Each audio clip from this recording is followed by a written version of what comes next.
It looks like we'll be competing with the French, so that's gonna be fun. Hi, my name is Alžběta Ryklová, and I'll be your moderator today. And first, I'll start by introducing this wonderful panel that we have assembled here today. So first, we have Harrison Crabtree, who's the director of World Trade Center, New Orleans in Louisiana, and he's responsible for FDI attraction to Louisiana and also supporting businesses from the New Orleans area. Then we have Monika Winterlíková, who is the CEO of Albaform, which is a company that provides parts for automotive sector, and she's also the honorary consul of the Czech Republic in Georgia. Then we have Director General Peter Očko. He is responsible for innovation and digitalization at the Ministry of Industry and Trade. Then we have another Director General, David Miller, also from the Ministry of Industry and Trade, and he's responsible for EU and foreign trade. And last but not least, another David, who's the VP of Enterprise Innovation Institute, and he oversees programs that supports SMEs and startups at Georgia Tech. Well, lovely to have you all here. And now what are we going to talk about today? US and Czech trade relations with the focus on innovation and investment. Now that sounds like a particularly large area to cover, but so we're going to split it up a little bit to pieces, and we're going to kick off today by doing a little overview of the current state of US and Czech trade relations. So, David Miller, as the guy who's in charge of international trade, how would you assess the current state of the US and Czech trade relations? You can also mix it a little bit with the EU viewpoint, and what would you say are the main trends driving it right now? Good afternoon, everyone. Thank you for the floor. Thank you for the invitation to this panel. It's a pretty broad question, but let me try to figure out some brief answer. First of all, economic and trade and investment relationship between Czech Republic and the United States is probably in better shape than ever. That's the most important statement, and that's the most important part of my answer.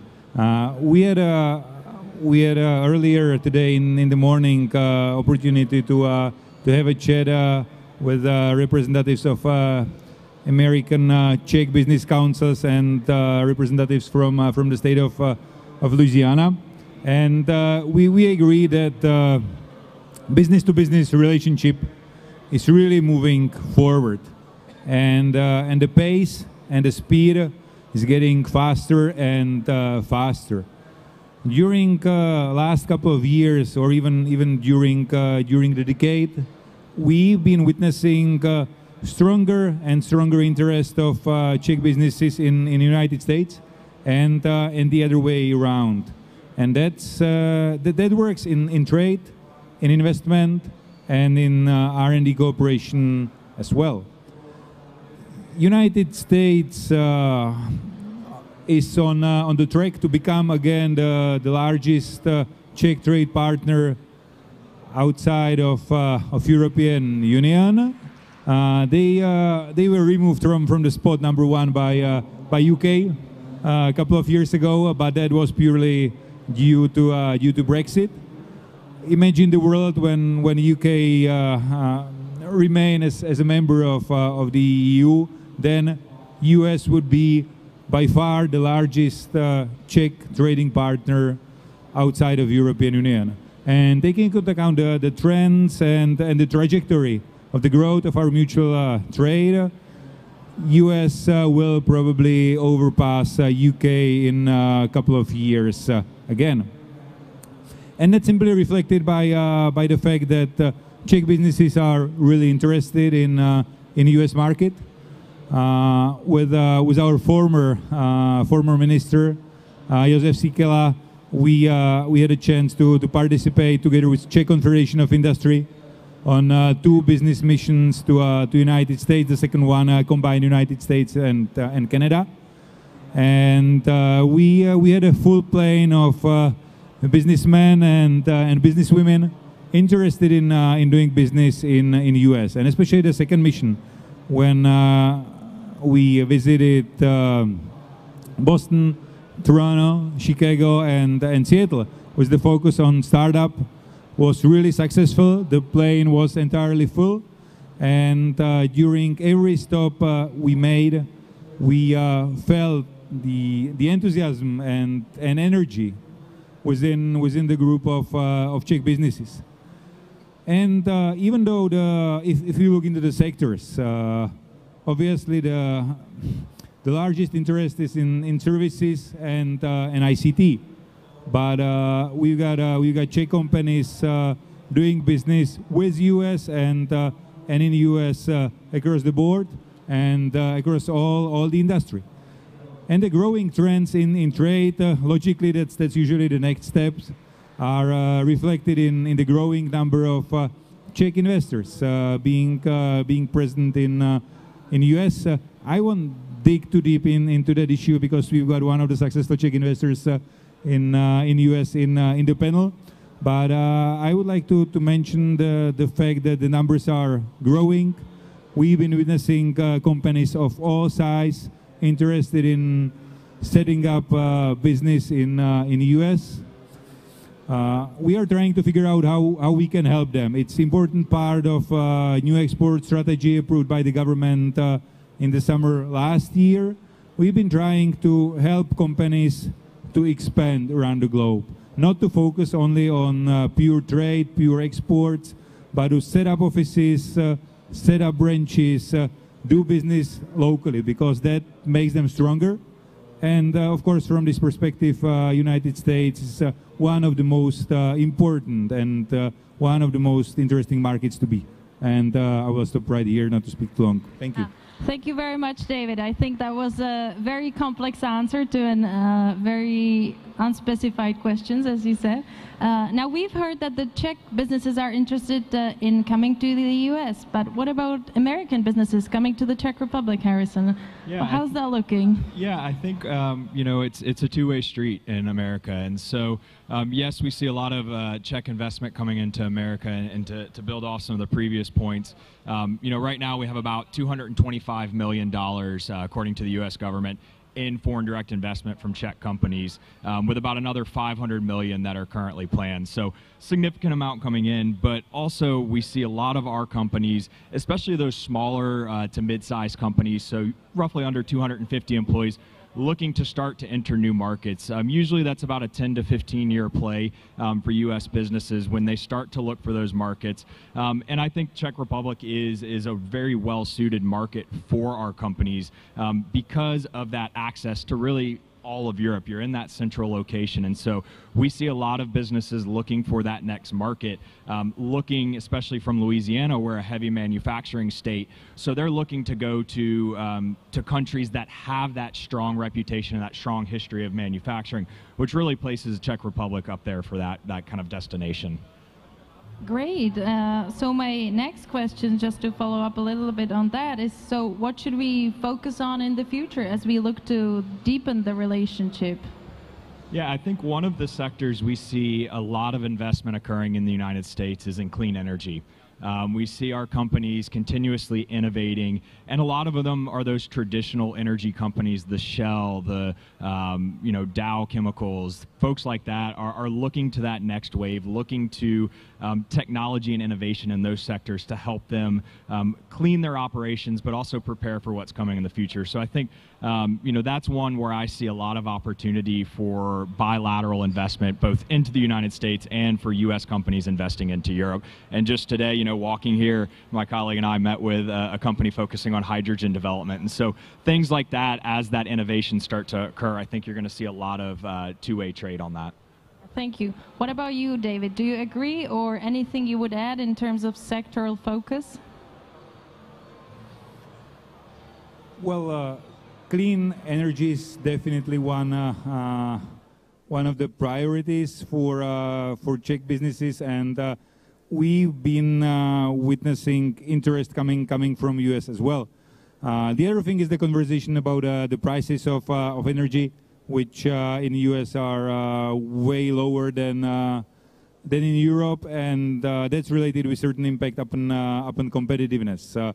So some industries, especially some European energy-heavy industries, might be interested in expanding to US because they are more competitive. However, there are no doubts that that clean energy is the future, and it could be all type of renewables.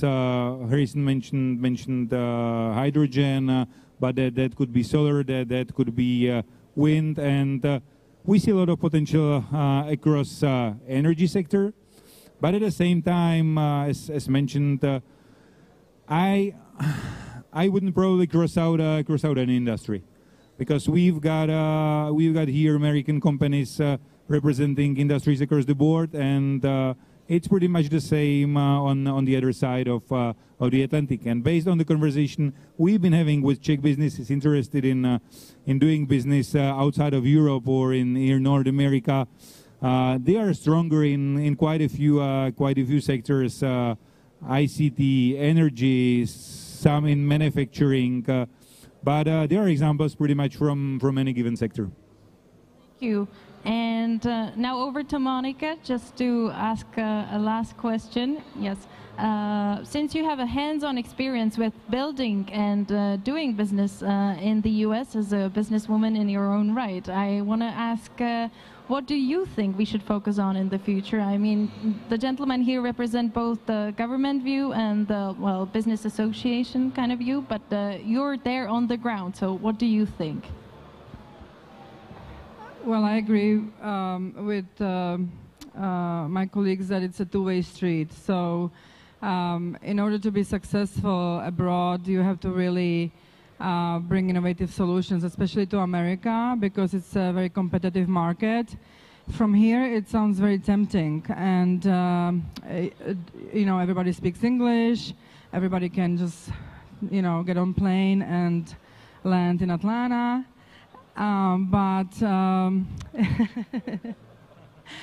But you really have to be ready for that move. And if your company is not ready from the financial perspective, from the HR perspective, but also from the innovative part, America is extremely expensive country when it comes to workforce. So you cannot rely on employing a lot of people to do your product. You have to bring automated solutions, and I think that the role of the institutions is to prepare the home businesses for that. So I think you just have to be honest with the Czech companies who want to go to US and prepare them well for the market entry. It's the advocacy role. It's not in regulations or directives. Definitely.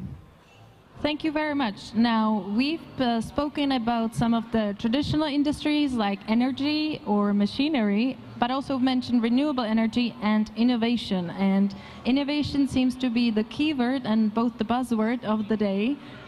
So, as we knew, innovation and investment into new technologies is on the high priority list for economies and governments all around the world. And the key question in that area, or one of the key questions, is also how to balance that role of being a regulator of new ideas and new technologies as we try to implement them, but also how to enable an efficient use in businesses and our societies overall of these new technologies.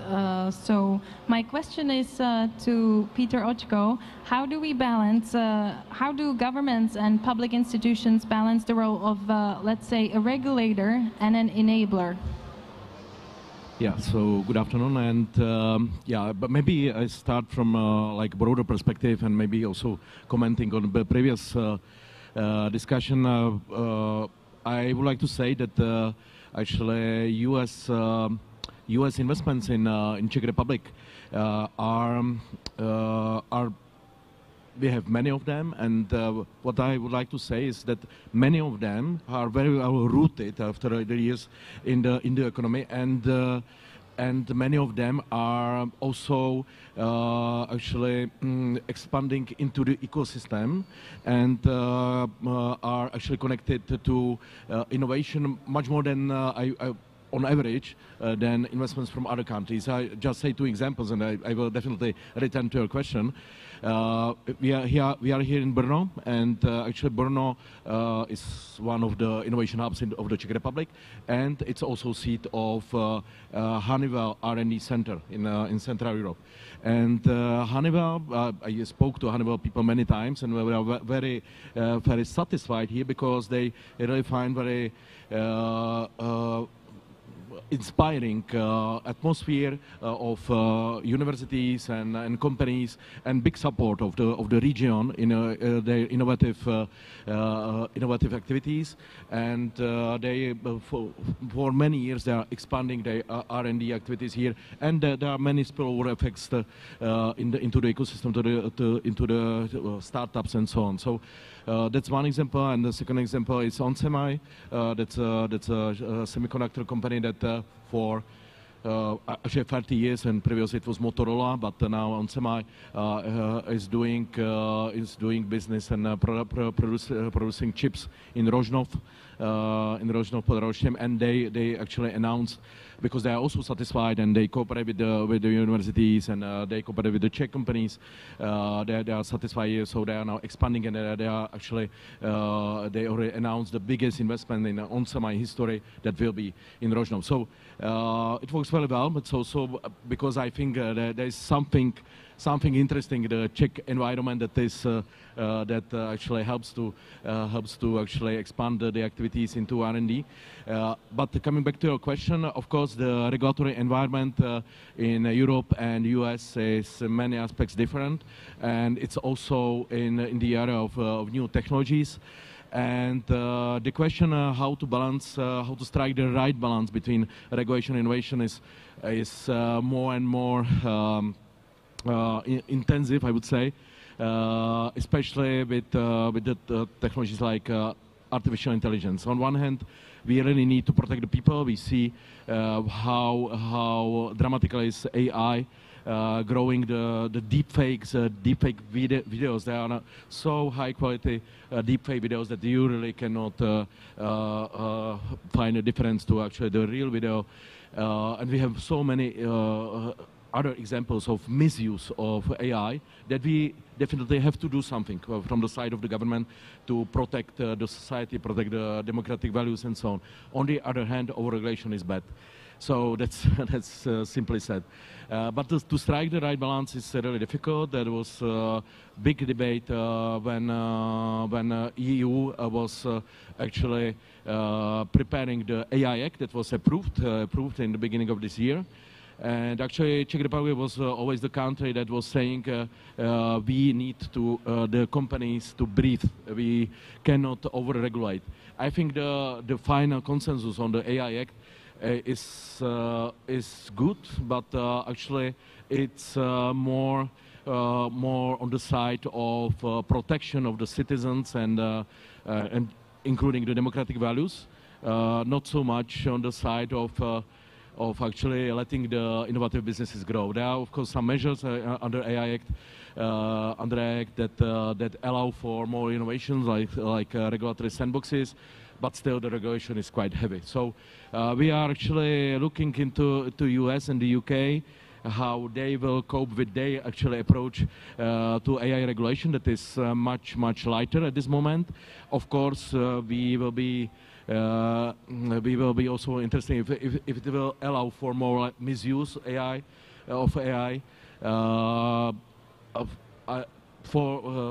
for now, but I think that my feedback from the Czech AI companies is that they are actually generally quite unhappy with what was actually approved, and some of them actually are thinking about going to UK or even US because the regulation is too heavy. So it's a difficult question, and definitely I will be really interested in the US view on this. Thank you very much, Peter. I think we all definitely hope that we'll reel more businesses to stay in the Czech Republic and become innovative rather than leave Czech Republic for the US. But of course, it's the question of what the government will do. Now, David Bridges, you have background in supporting innovative ecosystem and startups, and you're not directly affiliated with businesses, but also not with government. You're from Georgia Tech. So what's your viewpoint on this? How do we balance the approach? How do we, support innovation? So innovation versus regulation. That is the question. Yes. Okay. Does everyone believe in socioeconomic development and prosperity for all? Hopefully, yes, but I see our audience is slightly stunted. Because can we have all of that? And I think that regulation should not slow things down. I think regulation the bureaucracy should be reduced, but we still have to have safeguards for the impact of things that we develop. Otherwise, we're preying on our fellow human beings, preying on our environment, right? So, yes, speed innovation, but let's preserve safety and humanity. I think that is the ideal. In the U.S., we don't care about people. We just want to monetize everything. Please don't be like us. I swear. I think Europe is better at that. But I've been. I'm sorry. I might be a little crazy. So I was in. No worries. A little.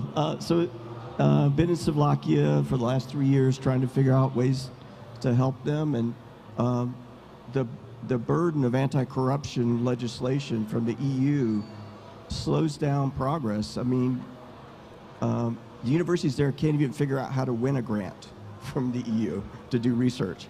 So in those ways, that we have to find a better way around that. I think that we build systems to keep out the bad behavior of the less than 1%, right? And so that slows everything down.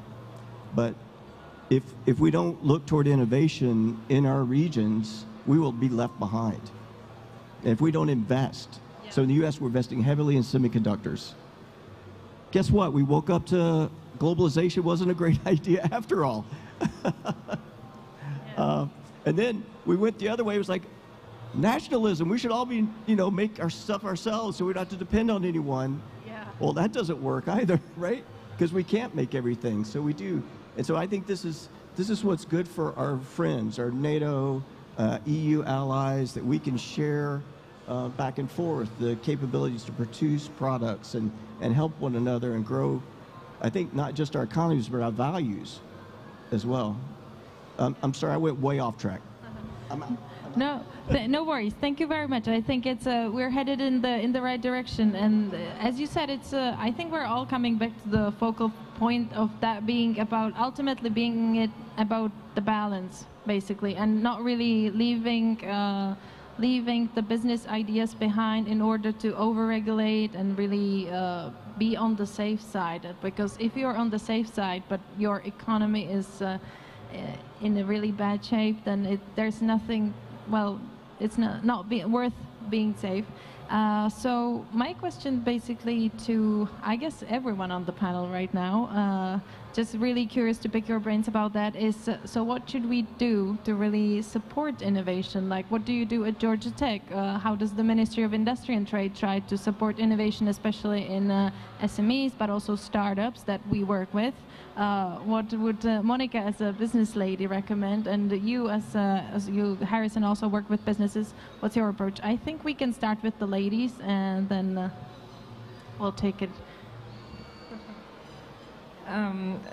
Yeah, thinking about what is innovation and what is regulation, I think it's throughout everything. It's not just about building new products that speed up our lives or speed up production processes.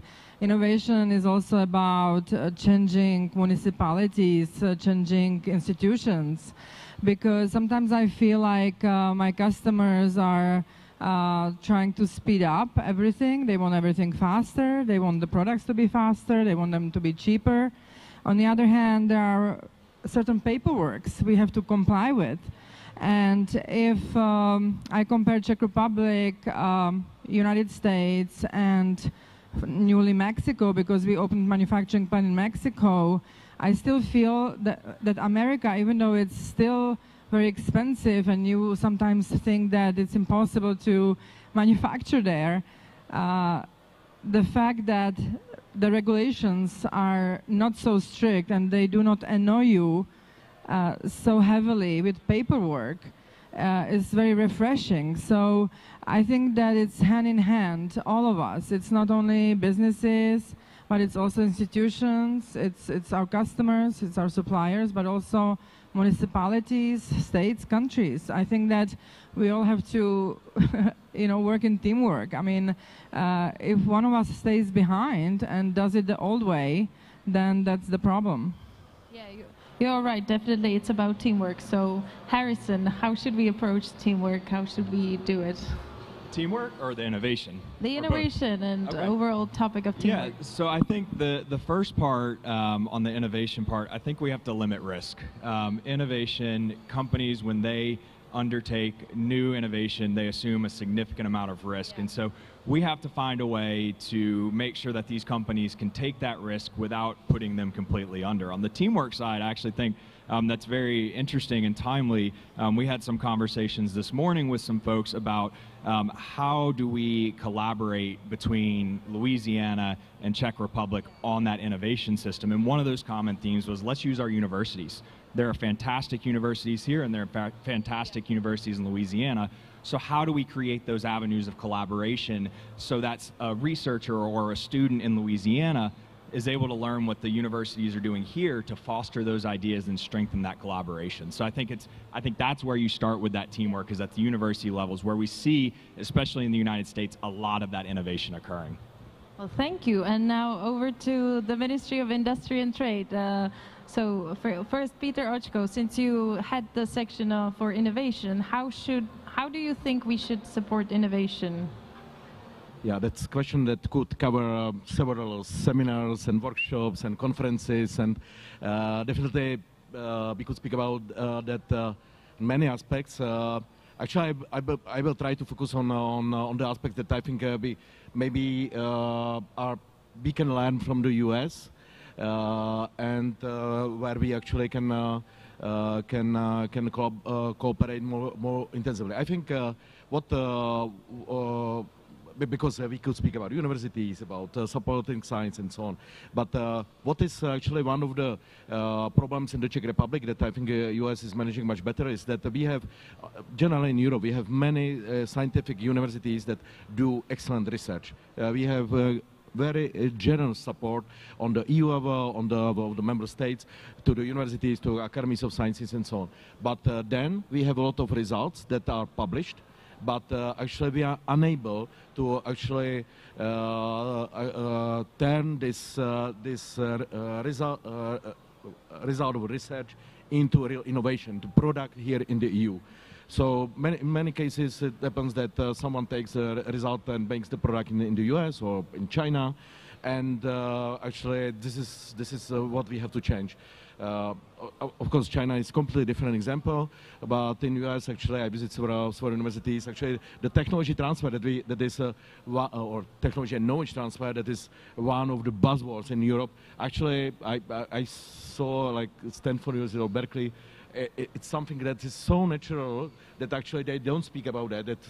That's what actually people do, and it's very much about mindset. It's actually the second thing that I think we should probably promote more, because the mindset, the entrepreneur mindset in the US and in Czech Republic it's very different. Actually, it's of course a bit cultural thing, but it's also a thing of education. I think the Czech educational system is still quite rigid, so we are trying to change it. We have some projects to support entrepreneurial spirit, and I think again in the US it's more it's not such a thing actually.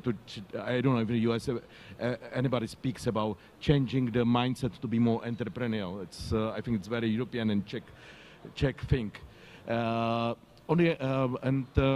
On the other hand, I think I don't know. Again, it's US. I think really the state support for R&D and innovation in Europe generally and in Czechia is very generous. I told that.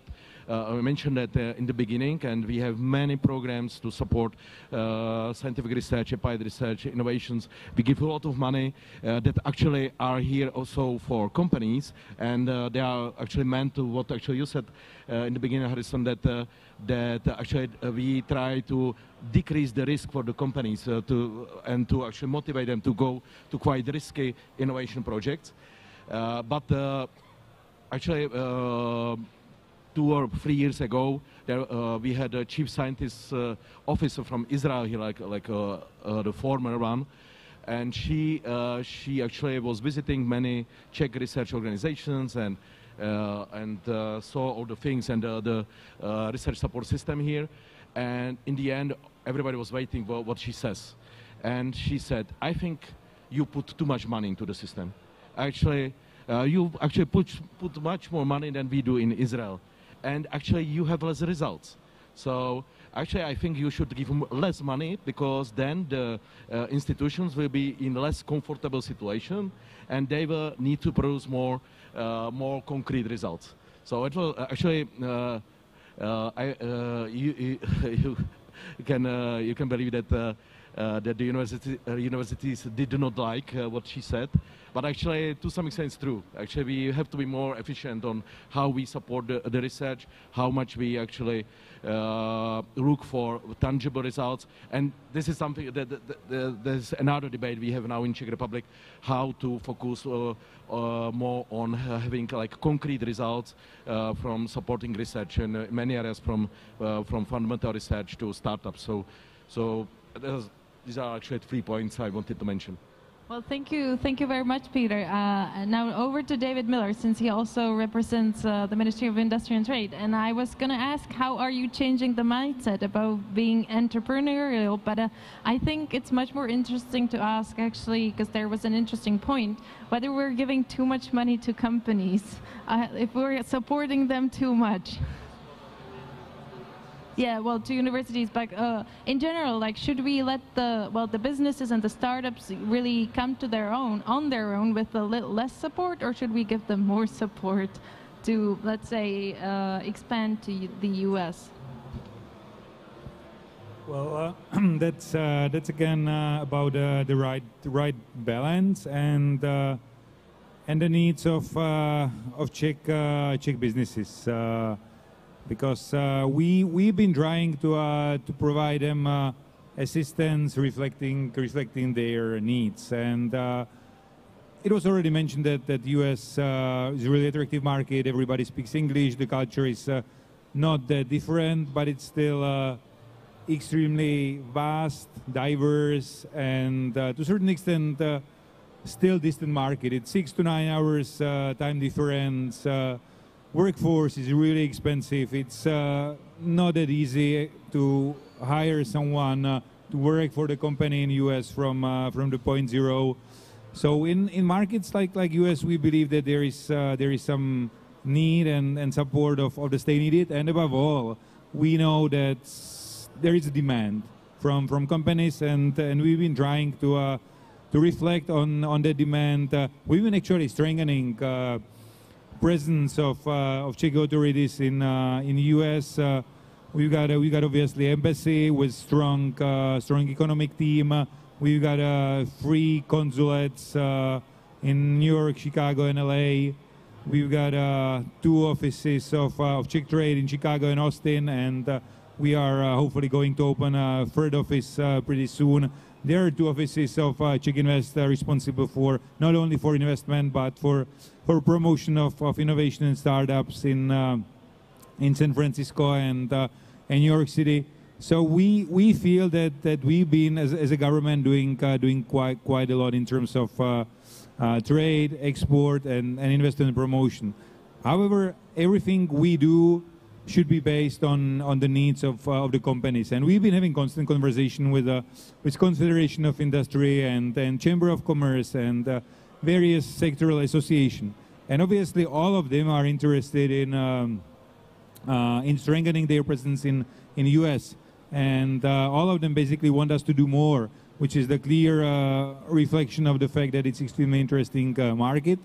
However, we need to keep the right balance, because the level of incentive which could be provided by the government should be limited. We can discuss the scope of the limits, but at the end of the day, it's always the business decision, and any motivation, or the core of the motivation, should be driven by business and by competitiveness on global markets without state aid.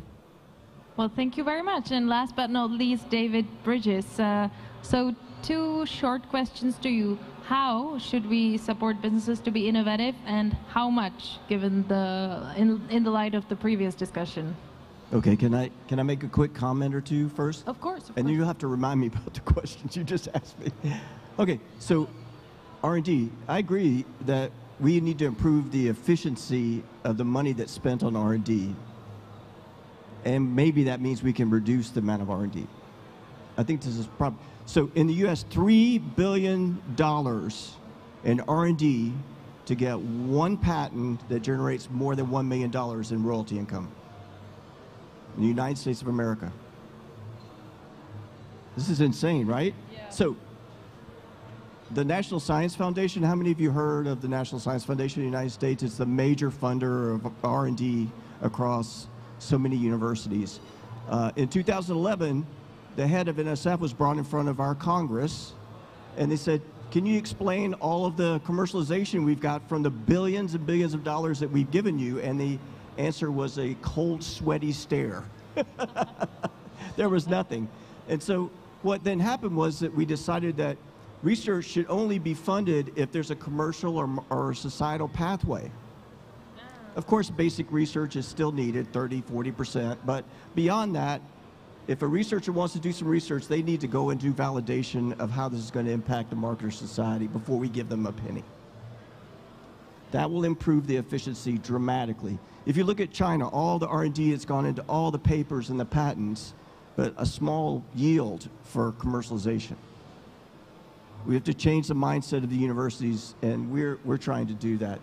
Okay, and so that was the one. So what were your questions? I'm sorry. Great. Well, thank you very much for your answer. I'm going to keep it simple. It's basically how do you support businesses to be innovative at Georgia Tech, at your Innovation Institute, or Enterprise Institute, sorry. Yeah, it's a very terrible name. I'm sorry.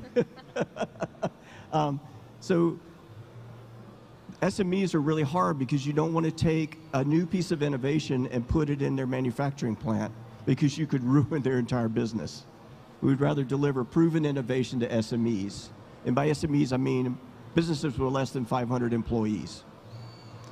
For larger companies, we're co-developing. So this is something I really want to mention to your point about reduction in R&D. So most of the global R&D, 2.5% of GDP, is corporate funding. But a lot of that corporate R&D, that is tax credits from the government, stays in the plant. What we'd like to see is that the EU embrace a policy where, okay, you can still have your small tax credit, maybe cut it in half for internal R&D, but we're going to double that if you work with a university. This will help, like that. If you have a kind of this relationship you want to that has a broken, they're not talking. How do we help bring them together? I think this is a great way to do that. So, and the highest level of commercialization from NSF has always been and always will be these industry-university collaborations, which they co-fund, because they're at the table from the beginning having these conversations. So SMEs, we don't dump innovation in. We try to make sure it's been validated first. Corporates, we co-develop as a university. Also, if a small company wants to come to the United States, yep. Monica is an example, not of a small company, but a company that moved to the United States. Yep. We have a soft landing program, which what we saw was a real problem is that companies would start an operation in the U.S. without understanding of the U.S. market first. And then it was a complete waste of money. Sometimes it could tank a whole company wanting to establish operations. We run through a boot camp to help people through over 8 weeks. 2 people from each company decide if the U.S. market is for them. How they're going to make, how they're going to ship, how they're going to sell. All those things are important. How they're going to establish operations. So, okay. Well, thank you very much to all of you, and that actually nicely bridges us over to one of the last parts that I wanted to touch upon with you. So thank you, David. And and my question is basically, so we've been talking a lot about policymaking and how to support innovation, how much should we regulate, how should we spur businesses to really expand other markets, what should they avoid? And that really, well, points us in the direction of what are the practicalities, what are the to-dos and to-don'ts. And I think I'll direct my first questions at Monica and Harrison, since you directly work with business. Well, so Monica, what are your recommendations? You've already touched upon some of them, but what are your recommendations for businesses coming to the US? I think I already mentioned most of them. That is the readiness, financial, HR side, and of course having a product that can stand the competition, and really be realistic. Maybe try to look in your customer base, if maybe you can serve somebody from that base in another country, because it's really hard, obviously, to come into a country without at least a customer or first sale. But going a little bit step back to what we talked about a support that companies need. I think we still need to invest a lot of money into that bridge and into that advocacy, but I would recommend for the institutions not to take the money away, but maybe reroute them and maybe keep them within the institution and try to be more efficient. For example, the Czech institutions in the United States, we don't have any in the Southeast yet. And I think that's missing, considering how important the southeast of the United States is economically. We really need to make Czech clusters, and I don't care if it's Consulate General, if it's Czech Trade, Czech Invest, or if it's Chamber of Commerce. We need to establish ourselves more deeply. All other Western countries are doing it, and I would rather see the money going into this direction than to incentivizing little money there and there directly to the companies, because the companies who are going to be successful in the United States, they should be also financially strong to withstand it directly by themselves, and they don't need these incentives. And I think that's what's the difference between I'm not an expert on research and development within universities, but sometimes I feel like the universities in US are thinking more economically. They are aware that they have to find the money to do the research. On the other side, Europeans sometimes, I feel like they are inventing for the grants and incentives. So I find it very less efficient. Well, thank you. So you've touched upon very interesting points, but Harrison, so what do you say to companies that want to expand outside of Louisiana?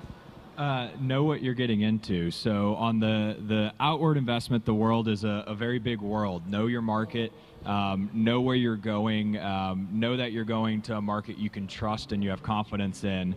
On businesses coming into the U.S., I would again say know your market. The U.S. is a very big country. We often hear when we meet with foreign companies, New Orleans and Louisiana, we are a smaller market. But they always say, well, I want to go to Los Angeles, I want to go to San Francisco, I want to go to New York. For the business owners in the room, those are very expensive markets, and they will eat you up and chew you alive. They are very tough for foreign markets to enter unless you're a multinational corporation. So we see a lot of those companies then come to us and say, oh, you were right, that's a very tough market. And so find those markets where there are support services, whether it's my market, whether it's Atlanta, there are some very good cities in the United States that give you that attention to help you grow your business. So find those markets. Don't just look at the Northeast or the West Coast, because those may not always be the best markets, and you may overextend yourself too quickly. So that would be kind of my advice. Just know your market. Yeah, thank you very much. Now, Peter and David, there was an interesting point made by Monica. Do you think we should boost our presence in the Southeast, either through Czech Trade or Czech Invest? Actually, David is more responsible for that, but I think we cannot say no now. I totally agree. I mean, both of us, we would love to strengthen our presence in southeast of US. That's obvious. We do see many opportunities in the region, both in terms of trade, investment, innovation, and cooperation. That's quite obvious. At the end of the day, it comes to the issue of funding. Those offices. I am not saying that they are expensive, but they are, and at the end of the day. We've been channeling quite a lot of our resources towards US recently, and in the last conversation, that maybe at least some part of good news. In the last conversation we had about the next Czech trade office, which will be hopefully open in San Francisco. Atlanta made it to top 3, which is not bad. So it might be. It might be destination for the next Czech trade office, subject to all necessary conditions and funding. I do agree that we see a lot of potential in the region. We would love to expand our presence, but it's subject to human and financial resources. Well, thank you. So hopefully we'll be opening a new Czech trade office in Georgia in a few years. Or any other part. Oh, I see a lot of Georgia enthusiasts here. Great. And David B., any comments, recommendations you'd like to add? Yes, I think for your government, it's really good to look at where our government is investing dollars. So in Louisiana, there's a huge investment that's gone in through multiple grants around clean energy conversion. And if you look at aerospace, which I know is a big sector for you, we have both military, we have Boeing, which is in South Carolina. There's a lot going on from an aerospace standpoint in the Southeast. From semiconductor, more packaging is going on in the Southeast. The government's investing. And then look at what the foreign direct investment is from multinational companies in that region. So if you use those two measures, I think you'll see there's a lot to be offered in the Southeast region. Yeah. Well, we'll see whether we'll be headed there. Now, I'd like to ask if there are any questions from the audience. Anyone would like to ask something, our experts? Or everyone's too shy and too tired at the end of the day? That's also okay. I have more questions. Okay, I see no one's brave enough. That's also okay. So basically, thank you very much all for your insights.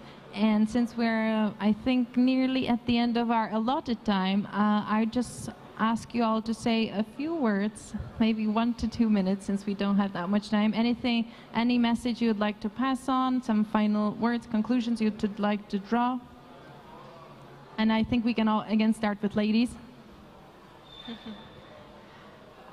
I think it's going to be okay. I think that this engineering fair is a testimony that the business will survive and will go on, and we will just have to continue working very hard. And I think that we all connected very well, and I really look forward to next year. Me too.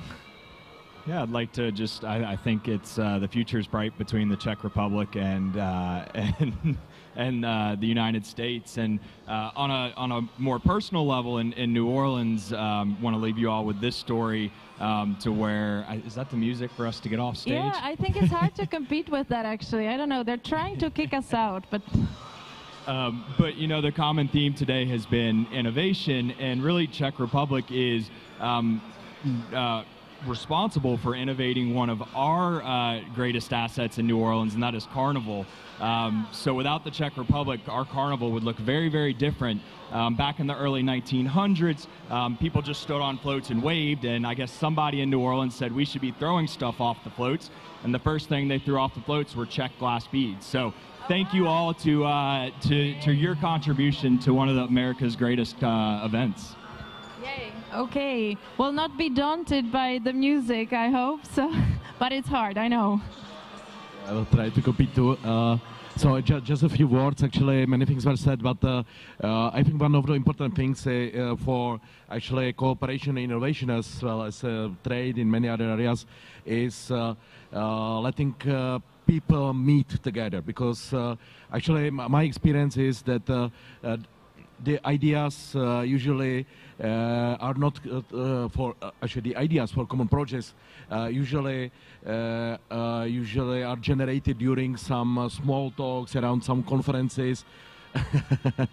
I should finish, I know. It's the last fanfare. So I was just wanted to say that I found very useful the missions that actually David mentioned in the beginning. We had the mission on quantum technologies, AI, startups, and I have very good feedback from these missions that it generates common projects. And maybe just to mention, actually in 2 weeks we go for a semiconductor mission, but I know it's not southeast, it's southwest. So, but we are getting closer and closer, and we are bringing people from all the regions of Czechia that are somehow relevant to semiconductors, showing them Arizona and Austin, and next time we go to southeast, of course, and we expect to have a few nice projects, not only investments, but R&D projects in this area that is very important for both countries, for the US and for Czech Republic. So this is one more point I wanted to add. Well, thank you, Peter. I don't know whether the two Davids want to brave the fanfare we seem to be having, but please. I'll try, because I guess the music is signaling the end of business hours. So I will try to be really brief. First of all, I really like the first sentence Monica said. It's gonna be okay. That's the important part. In terms of the core topic of the seminar, U.S. Czech trade and investment relationship is better than ever. It's driven by businesses on both sides. We've got a great business partnership from Czech perspectives. Americans are really great partners to work together, and we can just keep going. Thank you. And David B., last words? Okay. Or a song? Huh? Or a song. I cannot sing, I'm sorry. Or nor dance, nor breathe air. So Central and Eastern Europe is the future. Happy to hear that. Happy to hear Maybe that. I should stop there. That's really great. No, so we're very interested in these bilateral cooperations around economics and other issues. Georgia Tech wants to be in this region to help lift up the entrepreneurial spirit. Yeah. I think it's really important to do collaborative R&D to help the universities get more engaged with corporations, to help stimulate that, to help with reskilling and upskilling, especially when there's talent gaps. These are all things that we would like to be a part of, walk that journey with Central and Eastern Europe. I think this is really important. You all are on the cusp of breaking out in a huge economic way, and we want to help you. Well, thank you. So we're ending on a positive note. It's going to be okay. They're signaling that I have to cut it off, but it's going to be okay. And we know that we're the future here. So please join me in a round of applause for our wonderful panelists. And thank you so much.